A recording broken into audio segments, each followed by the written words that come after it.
The following podcast is scheduled for one fall. Introducing first, the ace that runs the place, Sam Tate. And his tag team partner, Rob is Warren.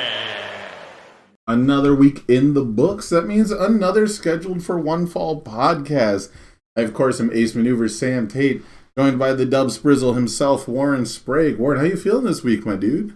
Ding, ding, ding. Happy to be back in the ring for another wrestling conversation with you, Sam. It feels like forever for some strange reason, and I'm looking forward to tonight's show. Thanks for having me. Yeah, it's funny. We had, I think, a great build-up to WrestleMania, and then once Mania actually happened, life gets real busy. I just spent the weekend in Orlando. I went back to my hometown, Kissimmee, actually. And Wonderful. It's my second year in a row getting to go back, and it's for the Universus card game, which anyone who's coming to this channel through me probably knows me through that game. So it feels a little sacrilegious, actually. I'm recording this podcast before doing any of my card game content, from the weekend. I've got, deck profile videos to do, player interviews coming up this week. So, ooh, wow. Yeah, but my flight got delayed. I had a terrible trip. I had a terrible hotel. I got lied to for 6 hours straight by Frontier employees. It was a trip, man. Well, I'm glad you came home safely from said trip. Congratulations on the adventure and the ongoing offers of additional adventures. For those who are listening to this, I've known our creator here for a long time, and it's wonderful to see his audience growing and his talents being put to use, and it's quite inspirational. So keep up the great work, and again, it's just an honor to be here. So let's have a great chat, shall we?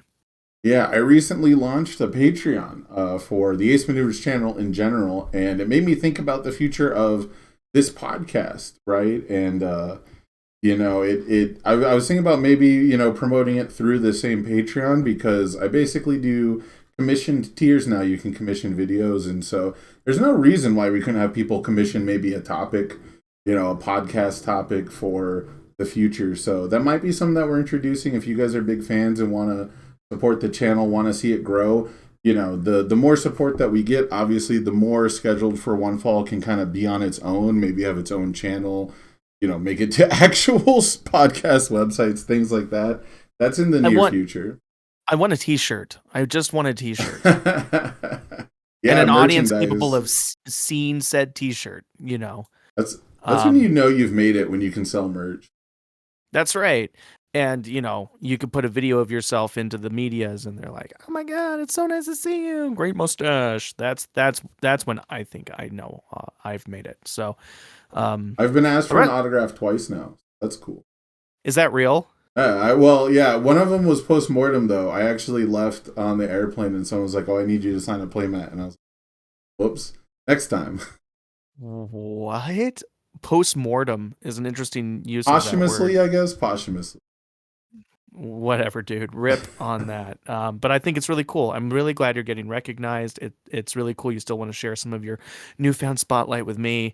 And I feel kind of bad because I feel like I've had my head stuck in classic wrestling this week. I've been reliving some of my old favorite matches, and I have neglected to be abreast with AEW or WWE on really any intimate level this week. So I'm like, oh man, I hope I can actually talk about something that I've been immersed in recently. Can you throw a curveball and not make us talk about current events? Well, yeah. I mean, there is one current thing I wanted to talk about because it's something that lingers on my mind a lot. And it kind of came out with a recent interview. I haven't seen any of her matches. I haven't gotten around to watching her versus Jade Cargill, but the person maybe making the most splash on that casual fringe social media level, at least, that enters my Facebook feed has been Billie Starkz. I believe she's an 18-year-old women's wrestler who's been making a name for herself, getting some bookings, and it's that new generation of super fan, right? Where it feels like almost every old wrestler was a fan of wrestling as a kid, then they tried to be an athlete, and then they figured it's probably easier, or not easier, right? But it didn't work out, so they transitioned into pro wrestling. So That's a really good point. Yeah, nowadays it's like the majority of wrestlers grew up being a super fan of wrestling. They idolize, attitude era, ruthless aggression era wrestlers, and they're Hmm. starting as young as they can. Yeah, and their bodies are not necessarily molded to be hyper athletes, but because they've grown them to be, they can do some things that, bigger men weren't built to do back then. And it's kind of an Hmm. interesting thing where it's like it's more special now that a pro athlete retires and decides that wrestling's their next step, right? Like those are big deals.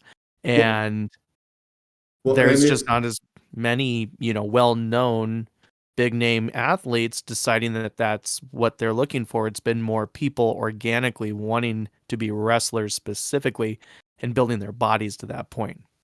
yeah, and it comes a big part of it comes from the fact that you wouldn't get to be a wrestler. You wouldn't be hired as a wrestler if you didn't have a certain look, and we've kind of conquered that. And while there's obviously still body guys, was what they're called, there's plenty of moves guys, which is just most indie wrestlers, right? And then there's character Yeah. guys, and the best are Yeah. people who combine all of that. So, yeah, I mean, I think at least for my generation, of course, right? There's always been guys who are like, I just love wrestling and want to be a wrestler. It's just whether or Mhm. not they could become a wrestler probably had a lot to do with other factors. And I think if you look at, like guys like Edge, Christian, the Hardy Boys, these are undersized guys who loved wrestling, were wanting to be a wrestler forever, and got into the business as soon as they could. And I think they really paved the way for the young, almost prodigy style wrestler. Mhm. I agree.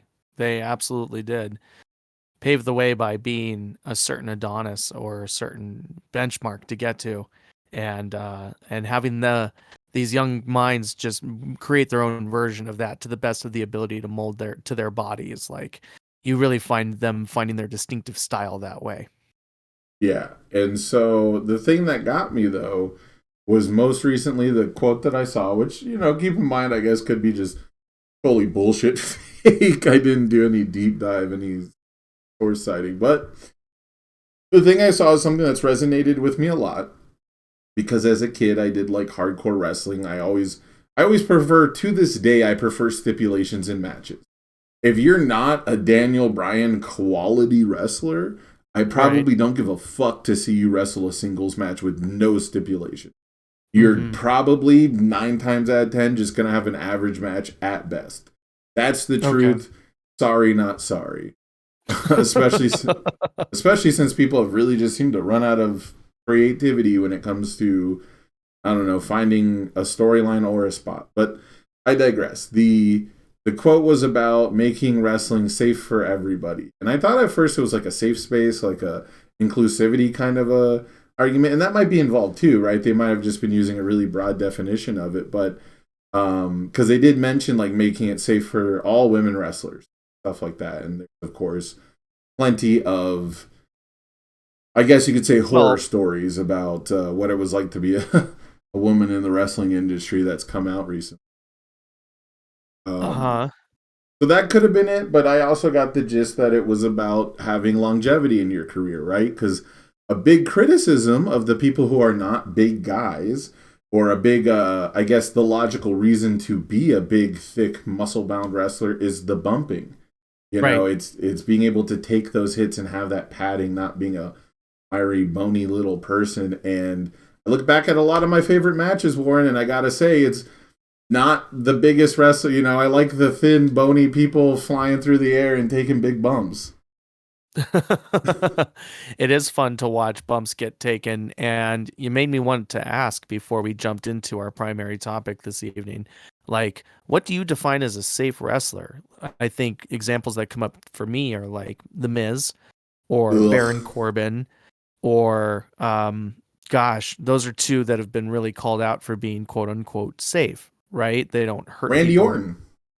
Randy Orton, of course. Of Yeah. course, the king of safety wrestling, right? It's formulaic, it's repetitive, it's unadventurous, yet, you know, there is a value to that because those guys can give it up for dudes consistently throughout the week and put people over, especially the first two. Orton usually just got to benefit from his natural way of making it, a version of charisma that I know you don't agree with. Well, like, did John Cena ever hurt anybody, right? I mean, if he did, he's a hypocrite because he got, Mr. Kennedy fired for it. Right. So I don't think so, however. Yeah, when you first mentioned it, it's funny because a lot of guys. So there is the fans wrestlers, the people's champ, if you will, and then there's a wrestler's wrestler.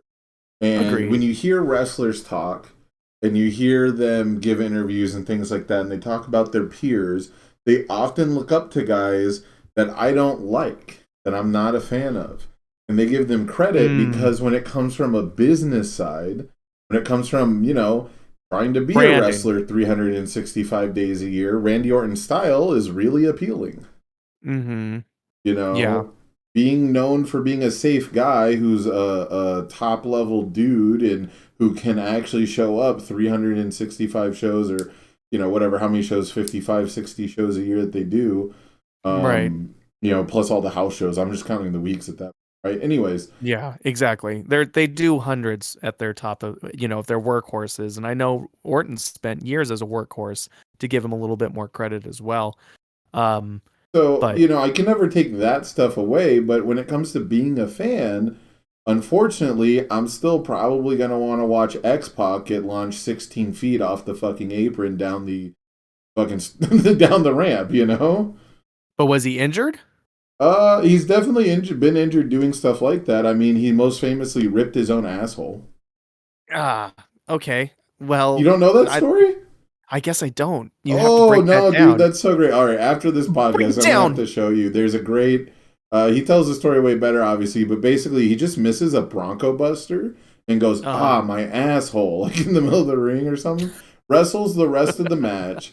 Goes out to a meet and greet, goes out to the party, drinks at the bar, whatever, gets back at the hotel 2 a.m., and he goes to, take off his trunks, because it's, a super indie fucking thing, They don't have a fucking dressing room or whatever. And I'm pretty sure he said he was back at the hotel room when he went to take his tights off, and he could just feel, the liquid that had pooled up. He was numb, and he didn't realize it, and just liquid poured out of his trunks.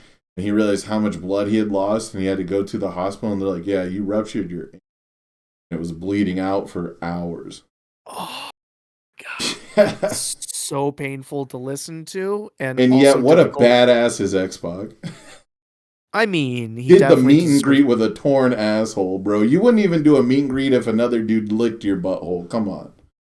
Jesus. I mean, two extremely different realities that don't sound real at all. I can't agree to anything you just said. I'm just. So you would do a meet and greet if a man licked your asshole? I mean, you gotta at least meet and greet him, don't you? Hi, nice to meet you. Now, please lick my asshole is probably how that would play out. Except I don't see myself as somebody who's asking for a gentleman to eat my... Anyway, do we really have to? Moving on from toss salad. A man's butt. Safety. What does safety mean in wrestling to you? Unfortunately, what it boils down to, apparently, if you hear wrestlers talk about it, is it means being a boring, formulaic wrestler who does the same shit every night, and they've become so good at it that they're terrified to do anything new unless it's WrestleMania against a young guy. And, that's exactly what you talked about. Baron Corbin, The Miz, John Cena, Randy Orton. I mean, even to an extent, Undertaker in his later years. Taker's definitely potatoed some people, dropped some people later too, but in the Phenom years, I guess later years now means really old Undertaker. I don't even know, he's got so many eras of his legendary career. When it comes to safety though, it's pretty much just not injuring other people. Right. Or yourself. Because you are a commodity that the company needs. It's a massive, you're the lifeblood, you're the talent, you're the face, you're the people gaining the popularity from the fans because of your unique version of what you do in an artistic way. Everybody's got their own fingerprint to the art, or at least anybody who's got, real long-term value. But you can't bring that value if you're hurting people or you're hurting yourself. And, Or people just don't want to work with you, Nia Jax. I mean, that's why apparently her Royal Rumble appearance was a one-off. I mean, how does that feel if you're Nia Jax and you're still arguably in your prime, and that you realize, oh, that was a one night. You don't want me back at all. I got that reaction. You're okay. But, as one of the fans who is not unhappy that Nia hasn't really had a long-term stay since, Right. I get it. There's just something not likable about her on both ends of the reality spectrum, unfortunately. Yeah, so I always get conflicted because I love the TLC matches, but they're matches that tear people up. I'm a big fan of bleeding, and then you look at pretty much every 80s wrestler's forehead and you're like, maybe there's a better way to go about this.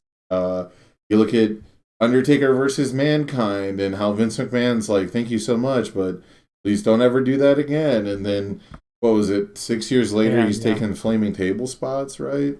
Right. Maybe that's just way safer and they got the gimmick for it, right? With the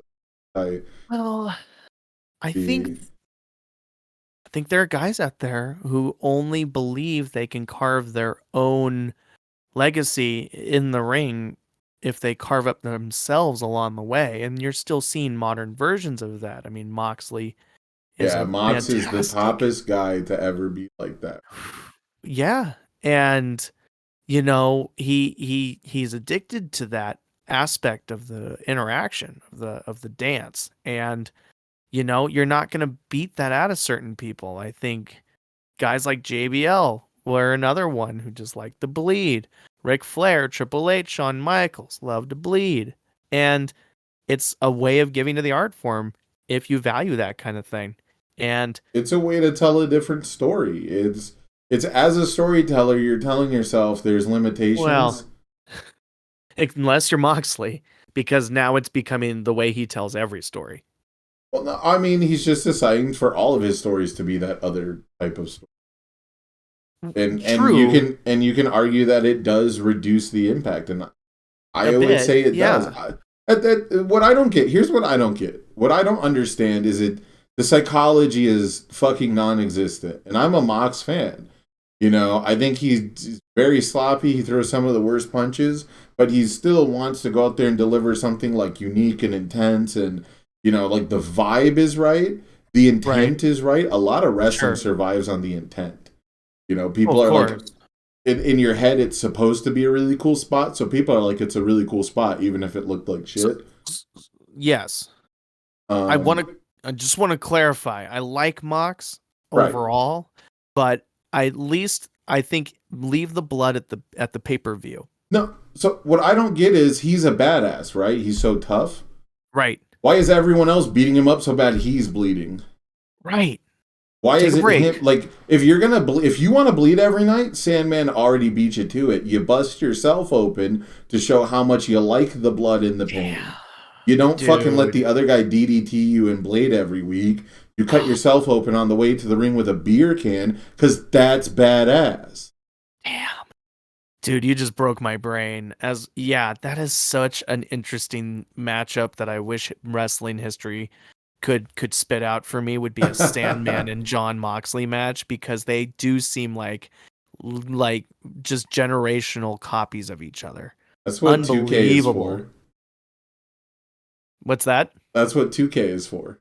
Right. Yeah, which, by the way, announcement time, folks. We're on the path. I'm getting my PS5 tomorrow, and I've already got WWE 2K23 by my ankles here, and I can't wait to play it. We're gonna build. You grabbed it with your ankles? No, it's right down here. It's like it's where I'm storing it in my room until I get the console. So okay. It's arriving in the mail tomorrow. So it was a prepositional anomaly, but I'm here for it. I'm down. I'm excited. It comes, guys. Yes, the first pro wrestling game I've played in years. So I'm really stoked to go next gen. I can't wait to make your roommate upset when I make a 7-foot tall wrestler that just bail tosses people around the ring. I'm still telling him like there's an audience for that. He has to understand that if we want quality content, Beat the Sam challenge could be a thing. So, yes, safety in wrestling has a place. It's a part of the business, especially in the big company, and that's why I think bleeding has kind of phased out as a priority to tell their stories. And real quick, I want to just say safety is actually the point of the professional wrestling industry. it's why you're getting taught. I can understand why you say that, but It go is ahead and why break the it down. fight is fixed. If they didn't care about safety, they would actually just pay people to fight and to wrestle. I mean, the other element, right, is the showmanship and making sure it's a good fight instead of a boring fight. Mhm. But the whole point was guys who used to do the strong, it started with the strongman circus guy who would say, I'll arm wrestle you or I'll wrestle someone, and if you can survive, a certain amount of time without getting taken down and pinned by me or whatever, you'd win money, but you gotta, and people would bet on, and it was a big circus act. And then it started with, we'll put a plant in the crowd. And then me and the plant will work together, and that way I don't get my ass beat every fucking week trying to make a living. It started with safety. Yep, it makes perfect sense. Why else would these folks train and train and train and then rep and rep and rep? It's not so that they can go out there and break everything and everyone around them. And I do recognize, right, that like sitting here at my computer on this podcast, being very much the exact person that Enzo Amore was making fun of in his music video. I understand. I understand that. And by the way, you didn't watch that clip I sent you, did you? The MLW or ML? Yeah, dude, it's so sad. Like, I don't, I think we're far enough removed from the accusations that they were dropped, and I don't want someone to be guilty by accusation only. It didn't make like super, obviously people have accepted him back into the industry, so it's like a weird subject to talk about. But again, when the accusations dropped, it did not feel that weird to watch him again. And holy fuck, dude, he's just so good on the microphone. Someday, if he ever gets a wrestling skill set, he'll be a real star. Oh, I feel so sad to have missed this reference. What am I looking for? The clip that I sent you or the music video? Oh, I don't know which definitely the reference you're clip that talking you about. sent me. Yeah, so I want to know give me the clip you sent me. I'm so confused. Where did you send this thing from? It might have been on Facebook, I guess, if it's not on Discord. But the point is, MLW, I watched like a 1 hour YouTube episode of MLW. Pretty weird. It's pretty polarizing, but it starts with Enzo Amore cutting a promo, and he's so good on the mic, he just gets to do his thing, and then I think maybe it started with Junior Fatu and he got interrupted. But the point is, Junior Fatu is a great character, simple to the point, and he keeps interrupting Enzo Amore. Like his responses are stuff like, "Say one more word, I'll beat your ass." Like that's all you need, bro. Like it's real. It's he's out there to challenge someone to a fight. Someone else comes out and interrupts him, and he's pissed off. And he's like, "Fuck it, you can get it too." Yeah. And of course, Enzo starts dancing around the ring saying, "A word, word up, dog, a word," and like security has to separate. It was great. It's good stuff. You should watch it. Then it like takes forever before any actual wrestling happens. And then there's like a falls count anywhere. Or no, I think it's last man standing match for the main event. And I'll say the whole episode overall is mid, but it's very, very promising. Oh, that's great to hear. It like understands the point, it gets the point of selling fights. The actual fights that they put on, I haven't seen enough. I can't judge. The Enzo Amore stuff is just, he honestly, bro, put him in a manager role. He's willing to do the bumps. He can't really do the wrestling. He hasn't had the athletic side. I'm sure he's improved, but that was always his biggest critique, right? Is people don't want to wrestle with him because he's not very... See, I'm pretty good at transitions, right? Because he's not a great wrestler, and he hurts himself. And he sure did. So people don't really want to fuck with them, right? But I'm actually wearing my SAWF t-shirt. This is one of the only wrestling shirts I've ever owned. I'm wearing it right now. I will always be happy to teleport back to the first time I saw the SAWFT stuff. Like live in person? No, just early day NXT for my exposure and thinking these guys are hype. Like, how is Yeah. this not a top act? And I expected them to win the first Dusty Rhodes Tag Team Classic, actually, all the way back, like, at, Mm, I don't know, 8 or 9 years ago. And when they didn't, I was genuinely disappointed. Like, right. they were a great tag team. They were a great act. They popped big on the main roster. And even Enzo Amore's cruiserweight run as a solo act was actually really good. It's too bad he kind of buried himself, and Yeah. I what a mean, bummer. you can't fix that. You can't fix that. I like the act a lot. And yes, Enzo famously hurt himself at least once that I can remember was when he bumped his head on The he bottom took rope. the Yeah. head to the rope in the wrong way and was just out. Yeah, That and it's because apparently the story is he just didn't know what the spot we're going for. Like the language, from wrestler to wrestler did not translate, and he just didn't know what we're doing.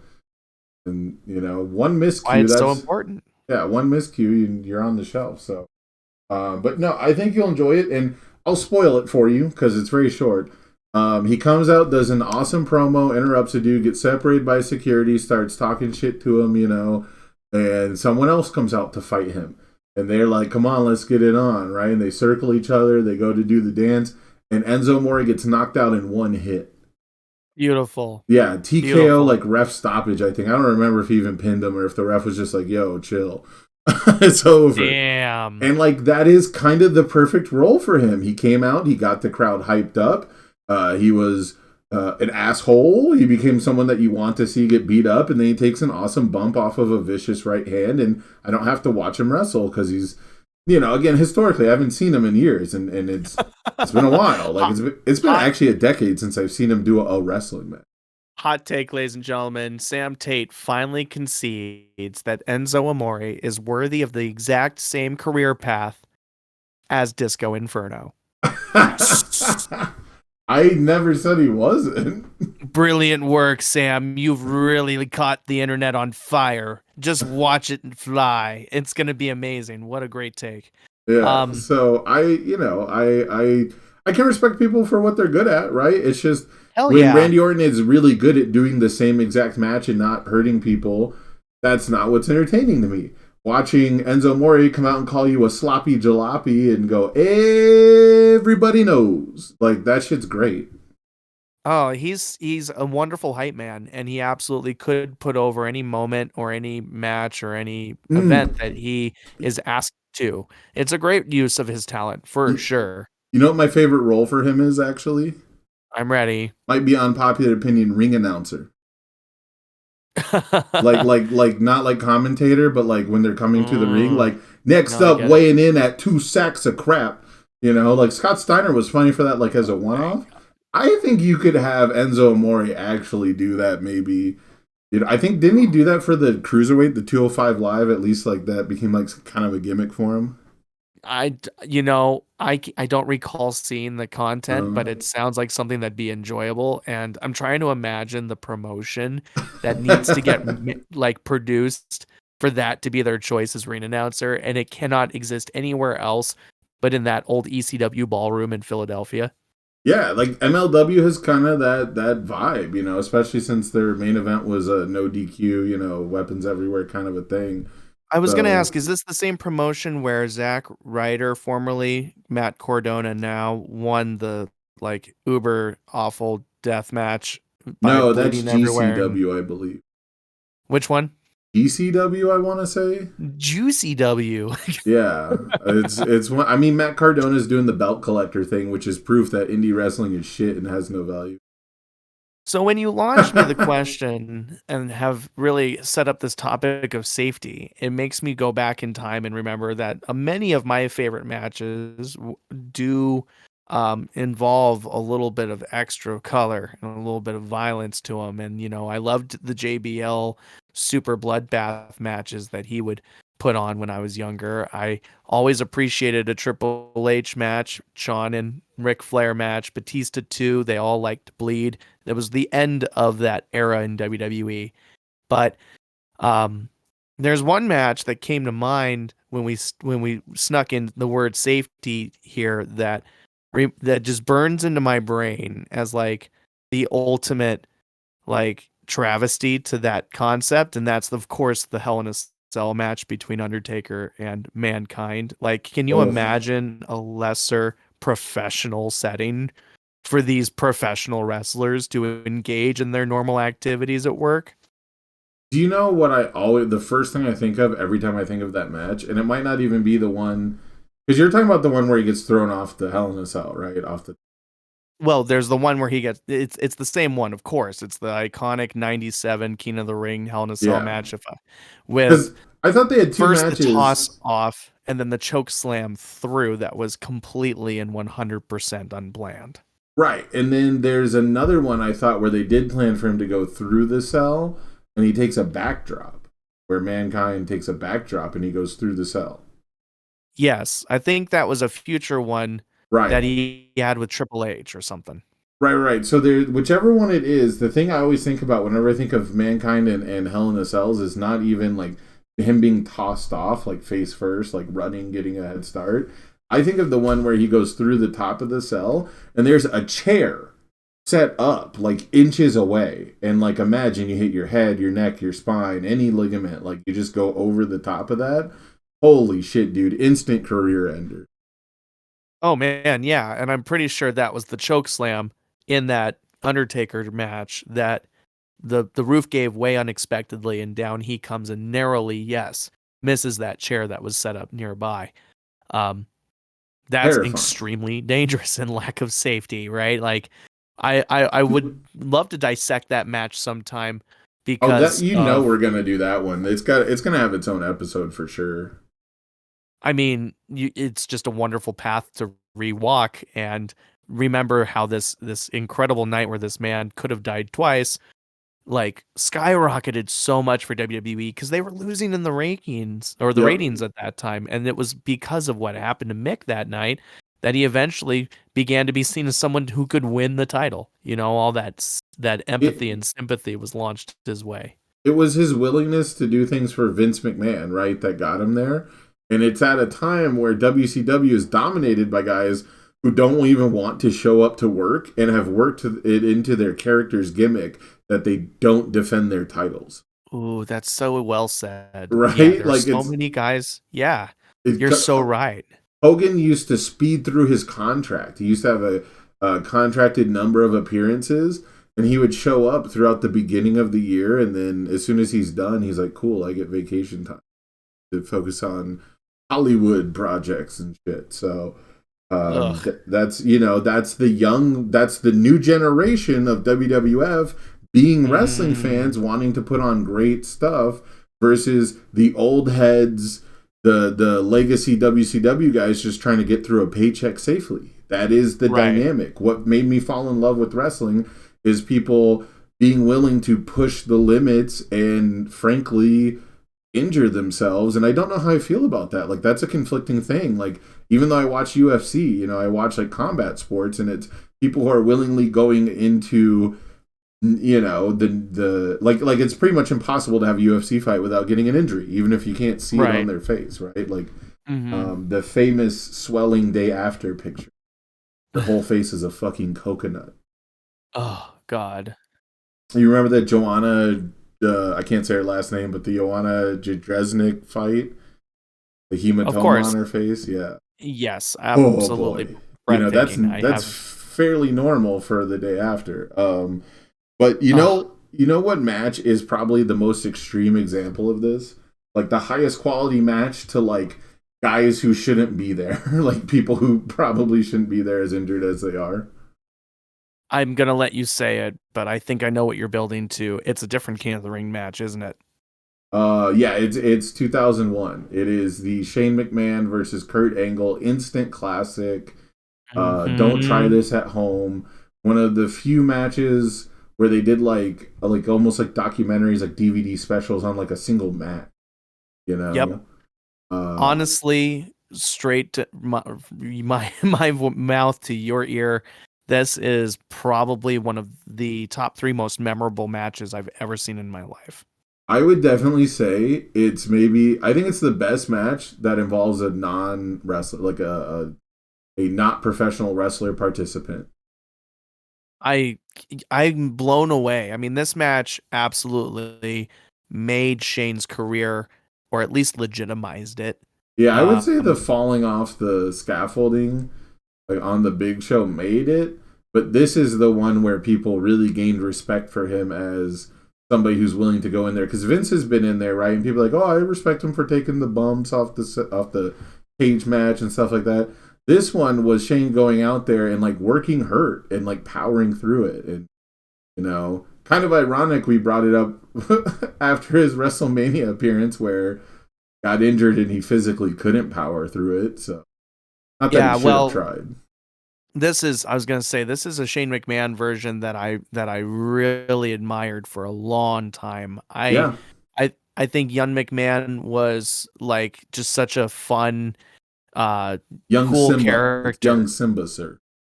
The young Simba McMahon. Yeah, not young yes. McMahon. It's young Simba. Yeah, that makes perfect sense. I suppose I should have known that. I hope that if he ever comes back and he like dyes his hair darker and tries to pull off his younger version, they don't literally put on the Titantrons young Simba Shane McMahon. Oh God. And like they did with Brood Edge at the last pay-per-view is where my joke was going. Let's not talk failed WrestleMania nostalgia acts. This is Shane, like peak Shane, the best version of Shane possible, because this is peak Angle, bro. This is, credit to Shane where it's due. This is also Angle absolutely carrying the fuck out of him, man. In a way. He had a broken tailbone. I don't know if it happened during the match. Like, I haven't watched the documentaries recently, right? And it's been over 20 years. And I didn't see it live. I would have seen it like in 2003, 2004 on a DVD from one of my friends who were in the IWC in its infancy. But this is Kurt Angle proving why he had the best first year in pro wrestling ever, and he deserved it. Well, I agree with you. Kurt was not too far removed from his debut still at this point. We're talking just about a year and a half. And he's still learning how to work with everybody and learning how to gel his style to others. And this is one of the finest, like, styles clashes of my generation that I can recall coming up and enjoying as a fan, even though I had to look back in time for this one, right? I didn't actually see this one live. I finally sought it out. And like do you remember when you first saw it? Oh man. No. I vaguely remember. I think it was right after the WWE Network launched, and for all I know, you and I actually may have even shared it together, when that launched and I was finally able to go back in time and look up all this awesome content. So yeah, the first time I saw it, I just realized, like, man, this is the epitome of the hardcore versus technical styles, and they're just in such beautiful contrast. But Kurt and Shane both do a good job of melding with each other just enough. There's some really great real moments from that documentary I think you referenced, because I did at one point get to see it, and of course blew open my appreciation for the match. There are moments that are quite improvised in this that are just brilliant, that really do pay homage to Shane McMahon's instincts, which, McMahon instincts, for better or for worse, are often really memorable. Can I tell you the first time I ever saw this match? I mean, if you'd like to, I suppose that makes sense. Go ahead. Well, I mean, I don't have to. Jeez. I didn't mean to interrupt, but I felt like before you get too far removed from it. So the first time I saw it was about the time that ECW was being revived. And I had seen clips, right? The Don't Try This at Homes and like probably maybe early days of YouTube or like highlight sharing. Because I used to try to search up like LimeWire, like old pay-per-views and shit. God, huge nostalgia wave there. Clicking random links on LiveWire, what a dangerous life. And so I was talking to a friend and I was like, why would Kurt Angle be any good in ECW? He's an Olympic wrestler guy. And this is probably like a year or two after being like, I don't like Kurt because he's not really a technical wrestler. He's always wrestling like a rough style with kicks and shoulder rushes. But he was always against, like, when he did that, it was usually against Benoit or Jericho, or other really technical guys, and he's just wrestling heel. You know, and I like as little Mark Sam, I didn't quite get it right. So I was like, why would he be a good fit for ECW? He's not hardcore. He's a fucking technical, you know, mat wrestler. And a friend of mine's like, oh no, Kurt Angle's hardcore as fuck. And I'm like, bullshit, prove it. And, you know, sure enough, like pull out the DVD or, you know, pull it up on his computer, whatever it was. He pulled this match up for me and showed it to me. And young Samuel, this is everything he fucking loves about wrestling. It's a car crash. It's bodies imploding. They take time to sell, but it's still high paced. I mean, it starts with Angle already having wrestled before in the night, which is dangerous, right? Oh my God. He's already not a worn commonality. down. Yeah. This is his third match of the night. Like, that's wild. He opens the tournament with Christian and beats him in a decent, like, 10-minute match. And then I think he loses in the finals to Edge. Yeah. You know, he has to give that up because Shane needs to screw him in order to really heat up this match. Like, this is one of those brilliant, like, this whole pay-per-view was basically like a supersized and excellently crafted episode of Raw, because Kurt Angle was the focal point. He had 3 segments on this pay-per-view. Like, that's unheard of. I don't know how many guys, we'd have to look it up. If anybody else did 3 matches, you know, even multi-matches are rare. You remember Daniel Bryan doing 2 matches at WrestleMania 30. Well, you and might usually remember one will be like a real fast, obvious squash, you know, or it'll be right, exactly. It'll be like he gets laid out by interference and lays there for 10 full fucking minutes, you know, unconscious while a guy tries to pin him. You know, I think the first one was real quick because, like you said, the Shane came down and everything in the night, but then he manages to just slap on a submission and it's over. But he definitely did like a full length match against Edge. Yeah. No, this was Kurt's night, his night to shine. And, you know, it was also Shane's chance to shine. He gets to get in there with one of the finest real life wrestlers in the world. And honestly, while Kurt absolutely does carry him through a good portion of this, Shane does literally over his head at times. True. Like the first 3 minutes here, as I'm reliving it quietly as we talk, is just Shane getting suplexed all over the place. Well, you saw how it started, right? One of the most important parts is how it starts. Well, Shane or Kurt dives in and tackles Shane. Yeah, we're down, bro. It's on. It's not a fucking wrestling match. I'm pissed at you. I have a reason to fight you. The gold medals hit the ground. The man snatches his own medals and tosses them on the ground and says, I'm going to tackle your ass and we're doing it. It's an entirely different side of Kurt that we haven't seen before. You're absolutely right. Yeah. And they even replay it a couple seconds or a couple minutes into the match to be like, hey, friendly reminder, this is a brutal looking Kurt. Yeah, no pussyfooting around. And it's a good character wrinkle because if you think about it, an Olympic athlete who's used to being at the top of the podium, who absolutely expected to have 3 matches tonight and win all 3, thank you very much, would be absolutely seething that this sniveling shit of a you know, CEO's son just cost me my opportunity at legacy and history and be a 2-time running King of the Ring. You know, I'm going to beat the absolute piss out of him. And he proceeds to attempt to do that. And then there's this cool moment that I remember in the documentary they talk about that Shane actually catches Kurt in a moment and basically out wrestles him for a second. And then Shane does like that twirly bird thing on top of Kurt where it's like he's imitating what it's like to because Kurt had done it to him. Kurt, yeah, one of my favorite things about this match is there's points where Kurt gets down in the 4-point stance and he says, "Get your bitch ass over here and wrestle me," because this is some of Kurt doing like the most amateur wrestling style stuff he does, and it works so well. Like no one talks about. They talk about all the brutality and all the dives and the physicality, which is absolutely what makes it a classic. But what buys you that, what gets you between those spots and makes it refreshing is the fact that Kurt sits there and puts a headlock on him and does the twirly bird thing that you're talking about. I forget the name. I used to know the name of all that shit. The Greco go behind and the, you know, anyways. So like the, you know, he's hitting him with all that shit. He's doing Oklahoma rolls. He does a fucking half arm shoot, you know, like he's doing all the classic wrestling stuff just to prove like how much better he is than him, and he's toying with him, you know, and he's like, he beats the shit out of him, spits on him, and while he's recovering in the corner, he goes to the middle of the ring and says, "Come on, I'll give you position." He's pissed. Yeah, he was pissed when Shane took that moment and gave him that little bit of out wrestling. Like, look what I can do. I can get you just enough.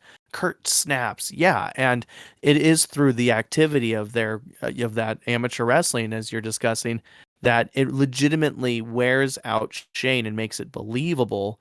You know, and for this fight to reach its brutal plateaus. And it really shows like Kurt Angle recognizes, you know, his character recognizes the Shane O'Mac character.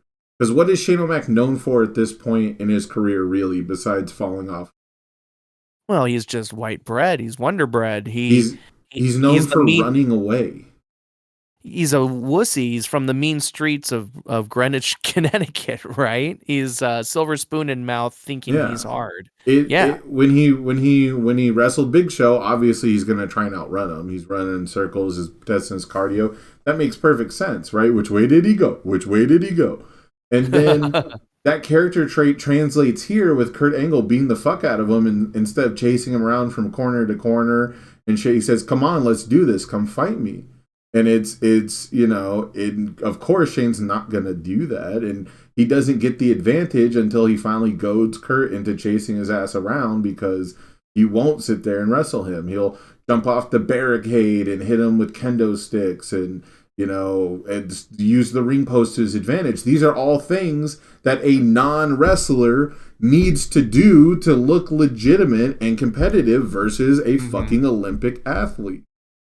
It's actually really smartly composed. All of the choices that Shane makes in order to regain momentum and try to ironically outsmart the wrestler's wrestler is just excellent juxtaposition of their styles. And it's so intriguing to watch because it plays out like a decent shoot fight, you know, with the exception that, you know, I think Kurt would break Shane in half, you know, given the opportunity. Absolutely. And this match, at some points, he certainly comes close to that. I'll tell you what, man, if you want to get into a fight on the streets, most people might not believe me by looking at me, but I got some experience with that. It goes to the ground real fast. You know, very few, like some people who want to fight are going to stand there and do that, you know, fake street boxing, hopping around and shit. But like, if you're just like getting into an anger fight at a bar or some shit, that shit's going to the ground so fast. Interesting. Okay. Yeah, real fight. Not like, hey, bro, you want to fight? Yeah, let's settle it. Like those guys might square up, and you know that's hood rules. You know, every hood's got its own rules. But if someone's like just gonna fight you, no rules, like we're not settling a beef, like some shit just went down and it's real, I guarantee you the wrestling is gonna come out real fast. Well, sure. Yeah. You know, that bum rush style, you know, close quarters, all that shit. That shit's going to turn into a wrestling match really fucking fast. And luckily, I'm a big dude, so it works out for me. Yeah, I'm not messing with real life Sammy Justice. You know, I wrote a note when this match began, when we discussed potentially talking about it, that it is the epitome of steak versus sizzle, you know. Ooh, okay. Where Kurt is the epitome of the wrestler's wrestler in this era, as you were referencing before, and Shane is nothing but sizzle because that's how he wins over opportunities. He's an opportunistic punk, yes, who thinks he's hard, who, you know, uses he's willing to do the interpretation of street smarts to win matches. Yeah, go ahead. Yes. Sorry, I was gonna say he's willing to do the big spot. You know, the exact thing that like a Jim Cornette would criticize top wrestlers of today for just going out there and doing.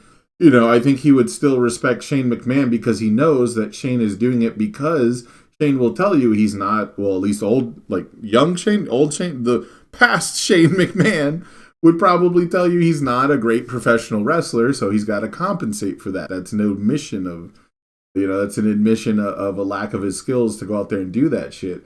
Nowadays, you got top guys who are like, I want to be the best wrestler in the world doing this shit. And it's like, do you have to if you're the best wrestler in the world? Well, I have to say, and you don't. The bottom line is you don't. And that's actually a really great point. You know, we were discussing how some of the those who were willing to offer their bodies first in the Attitude Era really helped to spike the ratings. It's the commitment of the wrestlers really that won WWE out over WCW, from men like Mick Foley giving his entire body into these horrible situations over and over again. Undertaker as well had his moments, Kane and all the hardcore stuff but Shane was another one of those Yep. who, like Mick Foley, understood his limits in the ring and overcompensated with the violent aspects of it, or in his case, the spectacle jumps, right? The big leaps. And to his credit, this match is actually largely without that big leap moment. He's got some couple. He jumps from the barricade over the announce table to hit like a clothesline or like a body block or something, but that's about as far as it goes. It's pretty good though. It's so good. Well, I mean, It's a little it's his transition version of spot. Flash, and it's one that nobody else. You don't see that be done by anybody else. You know, that was Right. was kind of a unique spot. You're absolutely right. The shades and of then, it's like a early concept of Kofi Kingston. oh, true, totally. And you know, So, he always go ahead. oh, I just wanted to point out, there is one. I didn't know where I'd get to it, so I want to point this out because it's kind of chronological to what we're talking about in the match. One of my favorite parts of this match that I'll never forget. The probably came around the second time I saw it. You know, as a smarter Mark, as an adult rather than a kid just now learning that Kurt Angle can be hardcore. There's a point at an hour 49 minutes and 30 seconds or so into the premium live event on Peacock. Shane rolls Kurt back into the ring, and you can see the crowd. There's some guy in the front row of the crowd is already doing like the "we are not worthy," like bowing down kind of thing, to his friends, talking about the match and stuff. And then Shane starts to try to pin Kurt, and Kurt pops up on his head in classic amateur pro wrestling fashion to prevent his shoulders from being pinned to the mat, and it's super athletic. I love those spots. Yeah, and then Shane's like, "The fuck?" And he hits him in the stomach, goes for the pin again, and he pops up again, and he jumps up on him, and he just tries to pin him like 3 or 4 times or something like that, and Kurt keeps popping up on top of his head. And if I'm not mistaken, by this point, his fucking spine is already broken, or his tailbone or whatever happened to him is already broken, and so he's got to be in like just insane fucking pain. I don't know if they like planned it or whatever, but it adds to, we're continuing this whole like, look at how good of a wrestler I am. Not a professional wrestler. I'm an Olympic gold medalist wrestler, and he's going to continue to use his wrestling because it accentuates the differences of their styles. Well, I applaud you for wanting to tie that together. Now, at this point, I believe Shane had given him a couple of judo arm throws into the barricade on the outside where he was selling a lower back injury. Yeah. But I'll be completely honest with you. The infamous tailbone break that Kurt Angle suffered in this match had not yet happened. Oh, okay. They're still playing a little bit of cat and mouse with the technical wrestling, because he's gassed when he's running around the ring. So I always, because you find out about it later and stuff, then you watch it back after you get the context and you're looking for it, right? And when he's gassed chasing him around the ring, I thought his spine was fucked up there. I'm gonna admit that not yet. Right now he's giving Shane his heat segment. It's interesting because I did say myself earlier that it was the epitome of steak versus sizzle. And Kurt, in his own way, has a very unique sizzle too. He never took himself too seriously, and he sells very floppy. He's quite cartoony, always willing to make jokes, and that's what made his flopping and his selling in this match really kind of fun. Was because he did such a good job with his intensity earlier on in the contest, really selling the fight aspect of this, and so when you see him start to flop around again, it really reminds you of the entertainment quality that both these guys are bringing to it. Kurt has to blend in his own sizzle here to help Shane look that much better after all. Yeah, and it just goes to show his intelligence of the business, knowing that it's about the character work, knowing it's, it's about being flexible, really. I mean, I really didn't like his character as a kid, again, like as a total fucking mark. Like I really was annoyed by him and didn't find it entertaining or whatever, even though I know it's like he's not being sincere, right? It's his whole gimmick is like I'm all American, nice guy, and like it's a baby face attitude but a heel gimmick because of the delivery and stuff. Looking back, it's like it's genius. It's exactly what it needed to be. He's the perfect guy for it. Oh, of course. He's built to be literally the best, and he's a bit of an egotistical Captain America type, right? Like he's got this he's legit. He's legit. Yeah. He's absolutely legit. He's, a medalist. He there's no reason why any of these professional wrestling guys could tell him they're better than him, and he goes out there and proves it athletically.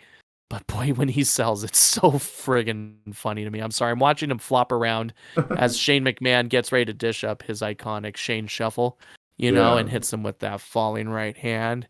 Imagine if Ken Shamrock had that much charisma. Excellent. It's true. And the guy really... that's another guy who's totally legit, and Ken Shamrock got to the top of MMA probably not because he was strictly the best fighter, I'd say, but because he could get the most out of selling those fights. He had a great look. He fought all around the world. He did martial arts all around the world, and it was his ability to sell fights primarily with Tito Ortiz that I think gave him that longevity. And man, just imagine if he could have brought like Kurt Angle's level of charisma and authenticity to pro wrestling. We could be living in a totally different world. Ken Shamrock, I will often interpret as a legend in my mind because he was one of the first guys to be mainstream in both worlds first. It's kind of surprising he didn't develop to be a bigger star in the pro wrestling world, wouldn't you think?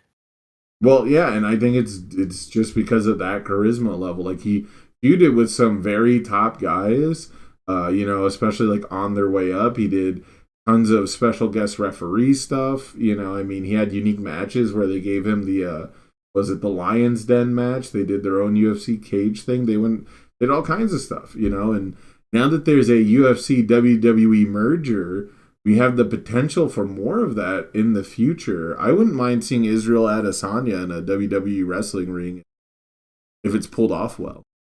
He's definitely my favorite MMA fighter for the record. Is he really? Yeah, man. I'm so happy he beat Alex Pereira finally. Dude, what an epic finish too! For those who missed that, I mean, having he was up against the cage wall, getting beat up, and he pulls out two hooks that take the guy down. Hits him with the fucking Sharingan. Fucking see the weakness. Ooh, did you see the video where he trained like that exact sequence? No, I did not. Maybe I'll send that to you too. There's a video of him with his trainer going, all right, you're going to get back into the wall, dodge this left hook, you know what I mean? Like they walk it through and he practices it. And like, that's what I love about card games. That's what I love about video games. That's what I love about, martial arts, any kind of competition really, is when you practice very specific things, knowing that there's no guarantee it's going to happen. There is no guarantee that anything you do practice-wise is strictly going to be useful to you, other than that you have another scenario that you're prepared for. Does that make sense? Like right. you add it to your tool set, but recognizing and actually delivering and actually executing, that's why wrestlers do the repetition, right? That's why house shows are important. That's why AEW is starting to do house shows, even though it's technically bad for the wrestlers' careers. And I've talked personally about, I would love a product where I watch a guy wrestle once a month. I probably watch each wrestler wrestle once a month on average anyways, because I skip all their fucking TV show matches. Like I skip the majority of their matches on TV because most of them are meaningless fucking matches that are just an excuse to get them out there in front of the crowd so someone else can interact with them. Like just cut out the middleman, stop wasting my fucking time, reduce Raw back to 2 hours, please, and give me more more actual content. Random tangent. We can get back on track. That's what podcasts are for, goddammit. Big question. Can Adesanya hit a shooting star Oh no! Oh, press? but that's not a random tangent. Okay, that Can wasn't. Adesanya hit a shooting star press onto a Kurt Angle who's got a garbage can propped onto his chest? I don't know, but Shane McMahon certainly does at 1 hour, Uh, 54 minutes, and 56 seconds into this broadcast. And I just have to say, it is ridiculous that Shane McMahon does a shooting star press to me. It's I mark out wild. for a shooting star press every time. I mean, is that just how does one just how does that be the flying move he pulls out at that moment? Where's the diving elbow? Or like, I think a moonsault could be considered harder, but I'd be terrified. I can't do No, a a shooting shooting star star has press. to be harder to hit than a moonsault. So many more people do a moonsault. It's wild, Like sir. doing a Watching. backflip while going forward has to be at least some measure harder than doing a backflip going back. Oh my God. Well, you're doing a backflip going forward in a way. Yeah, absolutely. I can't imagine it, man.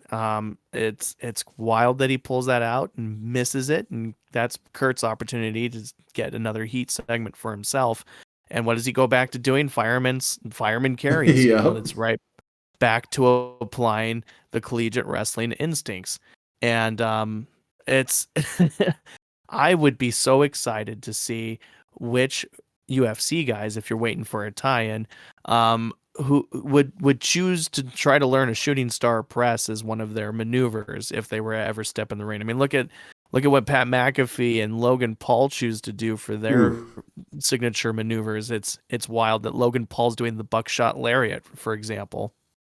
Yeah, well, and so, you add a mix of danger and you get to do something a little more simplistic, right? Like Shane McMahon, his biggest criticisms are also his biggest assets is that he falls off stuff. Notice people say falls off, like just doing an elbow drop or doing a body splash.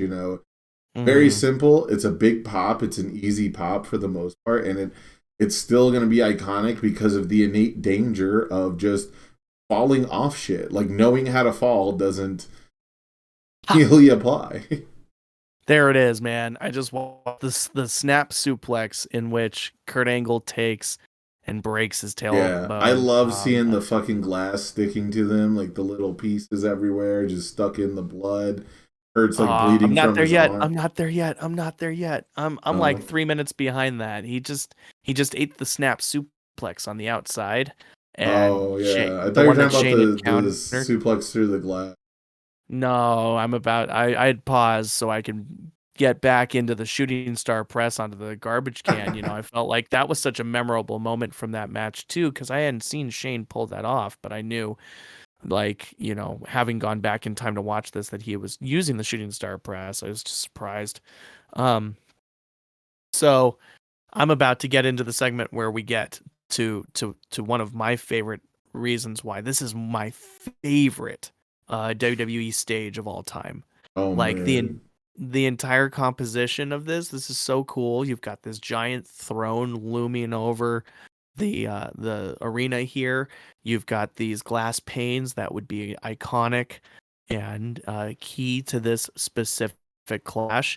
Like, this is the most practically used stage that comes to mind for me in wrestling history. What about you? I mean, it's definitely the best use as far as practical. It's hard to say because there's definitely you remember the backlash set with the giant swinging gridiron hooks. I've definitely Yes. seen some cruiserweight matches or hardcore matches where guys are climbing off those. I think Matt Hardy does like a swinging drop kick at some point off of like while holding on to one. So guys have definitely tried to be creative with them. And this one is one where it's like you don't even really have to get that creative or cute. Like there's the TLC match where I think John Cena is one who yanks down all the chairs onto some, or maybe it's Rey Mysterio. Somebody like yanks down a bunch of chairs that are just hanging from a ceiling for decoration. So that stuff's pretty cool. Yeah, But good this one point. is not like we had to be like creative or whatever. It's just this is a sick obstacle, to hazard.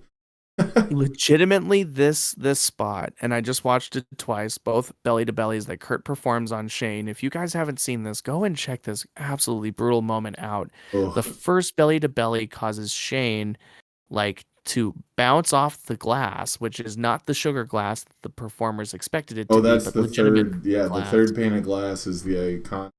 Oof. Oh, The crowd goes ooh because they see it not break on the screen. And he dude, fucking Shane lands it on his falls. head. It lands right on his neck. This happens to Shane 2 or 3 times in this match. You want to talk about toughness? Oh, dude. Like And this, this is like this is where the blood talk comes in, right? We talked about blood being able to tell different stories and stuff. Part of yes, that's like the image because you see his blood is like streaking down the fucking glass where his oh my head god, impacted at the bottom and everything. just brutal. And yeah, Shane looks like an absolute horror movie at this point. Oh my god! And Kurt tries to throw him out from behind the glass. If you recall, twice that fails. Unbelievable. He just can't get the explosiveness with the broken tailbone at this point to actually get Shane in through that glass. So he grabs him and throws him Yeah. through face first, You which can is see Kurt arguably is even better. fucking in it, dude. Kurt is in the weeds after he stumbles out from behind that pane of glass and he can't even stand and like it's real at this point, you know, it's not even selling and he oh I just hit it. I had to match you. You were talking about putting it on, so I put it on, so I guess we'll reference exactly where we're at, man. Kurt Angle is fucking so out of it. He goes to pin Shane on the Yep. stage. And the ref's like, no, it's got to be in the ring. And I wonder how real this conversation is. I don't know if this was It's like, the. It's funny now, you know, watching it years later because we're like super analyzing it. I keep seeing the referee check on Shane, oh, squeezing Kurt's his like, hand, you he's know, like, because are you kidding me? I he's just not threw this fucking man through moving. 2 panes of glass, and you're not gonna let me pin him here? Yeah, What do you yeah, and I'm mean wondering I how have to real get into that the was. ring? I'm wondering if he's like, call a fucking audible, get me the fuck out of here, you know, like I don't know I've how got much a of this was planned, but And because at it, this point, Vince is livid, right? Vince is in the back livid because Shane's been almost killed like 3 times. oh man, Um, but the I quality of the match, imagine real like, quick. I imagine like they at least had like the plan to get back to the ring, right? Because he gets the box and puts him on there, and I love that. I love environmentalism. I both in like a true Daniel Bryan way, but also in like the everything you do in the environment. Like every video game I play, pretty much what makes it interesting is how I use the environment around me. If I'm just a exactly. character, if my character's like you do a punch and a kick and a fireball or whatever, I cast a spell and I use my sword, like that's cool. Everyone does that. It's when you Oh my start God. adding the elements from the environment that makes it interesting. Yes, I agree. The setting of this match comes into play 3 different times and really drives home how utterly unique this match is. The first one being when they holy crap. Like, well, sure, you've got the glass panes, you've got the box that he uses to wheel Shane back to the ring. And then the third one for me is the 2x4 like chunk of wood Yeah. that becomes instrumental to this match. And literally, friends, I can think of no other match where a standard non-barbed wire covered 2 by, like plank of wood, platform of wood becomes instrumental to the match in the rest of wrestling history. Like, If I've ever seen it, it immediately makes me feel like it is derivative of this match. Because I almost am positive I've seen it in like ECW even before this match happened.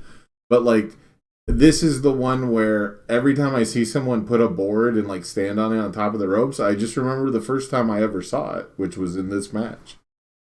and for a second, there's the moment, of course, we just discussed how Kurt was begging for the end of the match on the outside of the ring. But when he finally does get Shane into the ring and pins him, It's and Shane still kicks out, going.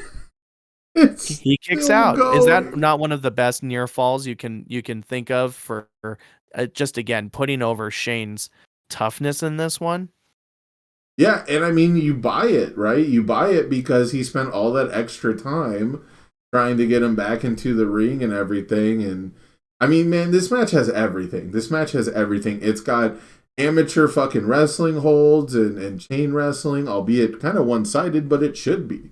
It's got Right. chases, it's got dives, It's got hardcore matches. It's got the stage being used. It's got people being injured. These guys Phenomenal are near exhausted. falls. We got Yeah. move thievery. Like Shane uses the ankle lock and the angle slam on Move Kurt on thievery, this that's one. exactly where I was going with this. Yeah, like that was a big thing back then. I could go for a little more move thievery in today's world, I think. I think the last wrestler to really make it part of their kit and hype that up, I think MJF is bringing it back for the record. Oh, really? I would love to see that because the ones who I think of the most when I think of it is, I mean, there's there's iconic pairs, right? Where like The Rock and Austin would do each other's finish a lot. And I think Angle stole a couple too, but a lot of people would steal Angles because the ankle lock is like basic to slap on. But the two that I think of the most are literally anyone in the McMahon family, just doing the pedigrees and the stunners and like whoever they're wrestling. And then Edge. Edge was the guy who I remember as the biggest move thief. That's who I was building up to. I did aside that MJF is rather bringing it back, I'm noticing. But yes, Edge was the last like cemented WWE main eventer who I felt like was not above taking the other guy's tools. Speaking of tools, Kurt just grabbed the giant friggin' plank. The dimensions of this is like 2 feet by 5 feet. It's just a crazy piece of wood that you could tell was literally only brought into this match to set up this one spot that no one has done on mainstream wrestling television since. It's so utterly stinking dangerous that you can see the ref literally reach out to stabilize them off camera. Yeah, look at the crowd, man. Oh, Look but at the the angle fucking slam achieved from the top. Yeah, man, that's one of those moments that was groundbreaking and so ahead of its time. And honestly, this match has at least a half dozen of those, wouldn't you say? Yeah, I don't know exactly. I don't know exactly where I could define what buys it, right? Like what affords every single one of these near falls. Why Shane McMahon gets to kick out. Why Kurt Angle gets to fucking, bridge all the way up on his head out of these ridiculous vicious spots. Because I get annoyed so many times because guys will just do like killer move after killer move, and then they'll try to pin after it and it doesn't work, and then they'll try to get a pin after like a really basic move. And I get it, wrestling psychology, it only takes 3 seconds. You could win, like you're supposed to be trying to win, but it seems like they do it way too much in most matches. Mm-hmm. In this match, I never felt like a guy going for a pin wasn't gonna win the match. Even early on in the match, right? Even when Shane's doing the multiple pins and Kurt's like bridging out, like he just got fucked up on the outside, Even when the earliest attempted pinfalls of the match make sense because Angle has been, outclassing Shane so much from the very beginning. So all the near falls feel fucking real. And it never felt like, and I'm sure it does happen, but it doesn't feel like watching it again over and over and over again throughout all these years. It never feels like it goes backward. Everything feels like a bigger moment before it. Know what I mean? Oh, I agree with you. Yes, it mounts beautifully. They do a great job of setting the stage of these two very different styles. There's a moment for each of them to build like heat and explore the basics of their toolkits against one another. And then they're only switching momentum through mistakes or opportunistic trickery in the case of Shane. And then the intensity goes up and Kurt gets more pissed. And so he hurts him harder. And then Shane takes advantage and hurts Kurt harder. And then, they get to the hardcore stuff. They take it out of the ring and go all the way up the ramp and do stuff that you'll not see in another match again in your lifetime.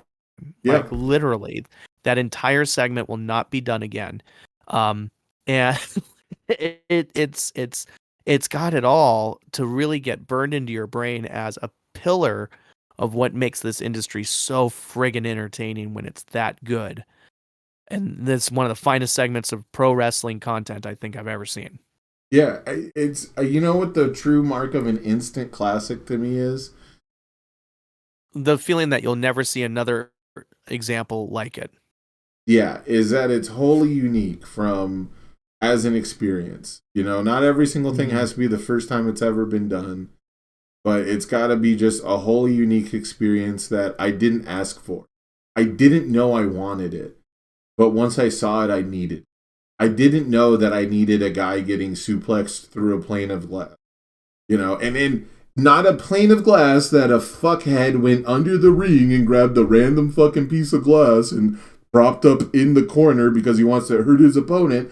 A fucking pane of glass that just happens to be there as part of the stage, and that's where you're fighting. It's a small detail, but it's important. It's so different because you don't expect it, right? Like when the guy goes out under the ring and pulls out the glass and then sets it up, you're like, oh boy, I can't wait till Chekhov's plexiglass comes into play or whatever the fuck. And it's like sugar glass, sorry, really is sugar glass. But then, when you have it on the stage that's set up and it's been there for 2 hours, Right. It's been there all day, and then all of a sudden he gets launched into it. Like, that's the good shit, man. That's the real shit. That is the beauty of it. That is what it means to have the smallest amount of psychology, because they don't start close to it, Nope. They're not like right up against it. Kurt just grabs him by the collar and yanks him into the hug, takes one step back, and launches the motherfucker over his head. Unbelievable. With the broken tailbone. Yeah, Like he at gets least the 5 broken times. tailbone. The suplex on the outside, right? On the way to the spot.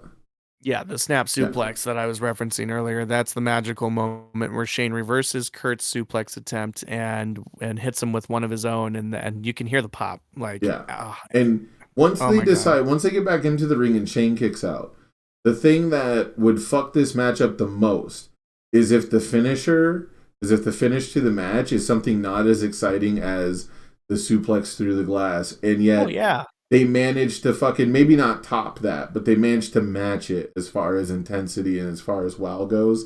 And if the mark of an instant classic is not something that I didn't know I needed until I saw it, then it's definitely a match that puts over both guys. Oh yeah, both guys come out looking 100% better than they did. As a matter of fact, well, before the match, obviously, to finish that sentence. As a matter of fact, I was going to say this match individually is the reason why Kurt Angle is in my top 5 as a pro wrestler. He could not have cemented his place among that, like like that level with me if it weren't for this match to show how much diversity and how much toughness he had, like just straight toughness. Yeah. You know what He I never had would a say match quite about so similar to this, in my humble opinion. Yeah, you know what's really scary about this match? No. Imagine being the act that has to go on after it. which Holy fuck. yeah, that's true. It wasn't the main event. It wasn't even for a title. They had effectively built that fight into that memorable of a segment. Oh my God. That match is explicitly why people get excited for King of the Ring these days. I honestly believe that if it wasn't for that match, by the time, people wouldn't want to bring back the King of the Ring. They don't realize I don't think they realize that it's like lynched on one match, and people think tournament style stuff is cool, and that's true. But if it wasn't for iconic King of the Ring moments like Austin 316 says, I just whooped your ass, or, this match here. Or the Undertaker stuff. The Undertaker Mankind Hell in a Cell stuff. That was a King of the Ring event, 97, wasn't it? Well, I meant like the King of the Ring tournament, not just the pay-per-view. Sure. But also this was outside the tournament too, Wait, what? This match was outside the tournament. I thought this was the finals for it. No, it How wasn't. did they book a match after the finals for it? Because he had the 2 tournament matches, and then Jesus. See, that's just it. I don't even care anymore. Like, I don't even think about the fucking tournament. I'm just I've watched this match 10 times in my life, And this is when Edge becomes King of the Ring. You're right. Because you mentioned he got screwed out earlier, and I just kind of glossed over it. But you're absolutely right. Where, this is Edge's King of the Ring moment. But yeah, I don't know, man. It's just a fucking absolutely phenomenal fucking match that sucks you in so much that you forget everything else that's happening. You forget that Stone Cold Steve Austin is in a triple threat with 2 of my favorite wrestlers of all time, the Canadian Chris's, and it it doesn't matter, bro. Like, I'm sorry. Like, it's not a terrible match. It's not a great match. I remember I watched it probably last time I watched the King of the Ring 2001. Yeah, but the first match. shot you see of the segment is the bloodied up glass from the King of the Ring match moments before, and it's like still on everybody's minds. It just taints the whole thing. You know what's going to be in people's memories from the night. And as much as it made Kurt one of my top 5 favorite wrestlers, it absolutely, like, trust me, we all know this, it totally cemented Shane as a cool guy to watch until he couldn't do things like that anymore, right? You were excited to see Shane because you remembered this match. I mean, I do think from what I remember, all the matches on this card are pretty solid, and that certainly helps when people talked about it, because there's been plenty of times where there's been one good match that steals a show, and like, I mean, WrestleMania 13, Austin versus Bret Hart, that's basically the only match worth watching on that fucking pay-per-view, right? So people still will bring up WrestleMania 13. This isn't that kind of pay-per-view, and yet that's still its legacy, because this is such a head and shoulders above everything else kind of match. Yep, I'm with you. I think we've definitely explained to our audience, those who've listened to this point, how this is a perfect interpretation of what we love about pro wrestling. And if you want to connect with us and sense what we sense, tune in to Peacock and go to the 2001 King of the Ring pay-per-view and check out this one around the hour and a half mark in. It is a wonderfully, it's as close to a perfect pro wrestling match that I can remember, that if you asked me, point blank range. It's straight up historic. It's historic. It's worth your time. Whether you're a fan of WWE style wrestling or not, I mean, this isn't WWE style, right? I wouldn't even say it, but whether you're a fan of WWF or WWE or AEW or indie wrestling or whatever, unless you're like so hard locked into comedy wrestling or specifically just chain wrestling spots, which I don't think there's a product that does exclusively that anyways. There is something in this match for you, though. Yeah. I can't think of a more interesting styles clash as well. Just a friendly reminder that you've got the epitome of technical wrestling, objectively, not subjectively, not canonically, not kayfabe. We're talking legitimately one of the finest technical wrestlers you can put into this scenario. Versus, ironically, the only one who would come close is probably like Brock Lesnar or Shelton Benjamin. Sure. I mean, those are the only two you can compare. Oh, and one more. Chad Gable. Oh, I was going to say his son Jordan, but I don't think he's around anymore. No, Jordan is producing now. Bless him. Sorry for his injuries. But anyway. Well, it's also weirdly relevant to this topic, so... It's Kurt Angle as the technical mastermind versus legitimately the silver spoon-fed son of the boss. Like, it's such a fascinating natural juxtaposition of identities and styles. And as you watch this match, it's one of the finest between two people working together to create the greatest potential product. And it's just brilliant to behold happen. Yep, and I can also still recommend that, if you really want to, watch the whole pay-per-view. It's kind of a rare thing. I don't think too many people do it, especially since they have bullshit ads. I'll just say it's actually bullshit that they have fucking ads through. It's the thing that makes me the most sad. So, like, I would say pirate it. Actually, swear to God, I would say just pirate the fucking pay-per-view, because I hate the Peacock network, but, WWE I won't endorse that. Huh? I can't endorse that. Yeah, no one's gonna see us. I mean, if we actually get a cease and desist or whatever, like, I don't know what I'd do, but the 20-something views we get, I don't think we'll be in trouble for saying endorse it an hour and a half in, or for saying. Hey man, we're indie wrestling podcasters. We're killing the game. So we're the best product out there. Nobody's hearing. Yeah. Okay. Find an alternative viewing method of your own personal subjective legality, because the point is that if you want to sit down with some popcorn and some wrestling friends and even some friends who have never seen wrestling before, This is a wonderful time capsule of brutality and technicality and storyline. I mean, there's the tag match that has little Spike Dudley getting beat up by his brothers, even though he's got big ass Kane there. Like there's so much going on. There's the DDP is a stalker shit. Like this is prime Bold and the Beautiful soap opera wrestling mixed in with just some of the absolute best physical contests. I mean, this is Kurt Angle had a great relationship with Edge and Christian for a long time, and you won't really get to experience their whole fucking friendship in one night. But this is a pay-per-view that is worth just putting aside a couple hours on a Saturday night, grabbing some beers with the boys, grabbing some, seltzer waters if that's your thing, having some popcorn, and like just enjoying the show from start to finish, because the matches and the crowd make it so that this is one of the fastest 3-hour events in my life. Okay, Sam. Yeah. Okay. Okay, Sam. Yeah. Okay. I would say this is one of the best pay-per-views of the Attitude Era, and one of the most memorable pay-per-views I have in my catalog as a fan. And yeah, sure, it may be a good 80% because of that fantastic Shane and Kurt iconic contest, but it is top to bottom a very watchable show with guys who care about their work at this point. Like this is a great card of great workers for sure.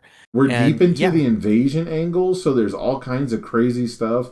Never before seen people showing up that's popping the crowd. I mean, the crowd is the fifth element, right? The crowd is that element that takes a good wrestling match and turns it into an iconic show. Agreed. Yeah, the crowd is everything for me in many ways. Now, I've found a way to get used to pandemic wrestling, with the Thunderdome and all that stuff. I found a way to appreciate it after a while, because how else would I get my fix? How else could you enjoy Drew McIntyre if you did?